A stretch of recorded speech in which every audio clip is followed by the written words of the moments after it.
ভগবান হতে আমরা পারবো না। আমরা মানি যে ভগবান তো মানুষই নন, তাই যেতে পারবো না। নবী রাসূলগণ মানুষ, তবে আল্লাহ তাআলা তাদেরকে মনোনীত করেছেন বিভিন্ন জাতির মানুষকে পথ দেখানোর জন্য। তারা সবাই আল্লাহর মনোনীত, তবে তারা মানুষ, ভগবান নন। আমরা তাদের পূজা করব না, তাদের পূজা করব না, তাদের ইবাদত করব না, তাদেরকে সম্মান করব, তাদের কথাগুলো মেনে চলবো। এই হলো পার্থক্য। আমাকে মাফ করবেন, আপনি স্বাদের কথা বললেন, ভক্তির কথা বললেন। দেবদাসীদের নাম শুনেছেন? দেবদাসী, হ্যাঁ হ্যাঁ, আমি শুনেছি। দেবদাসীরা কি করে?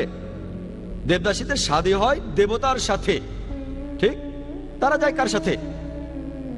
হিমালয় যায়। সন্ন্যাসীরা যায়, দেখেন এগুলো পরিসংখ্যান। সন্ন্যাসীরা হিমালয়ে যায় তপস্যা করার জন্য। কার তপস্যা? ভগবানের। তাদের পিছনে থাকে দেবদাসীরা। কারণটা কি? এই নিয়মটা একসময় ঠিকই বদলে যাবে। ঠিক আছে, কিন্তু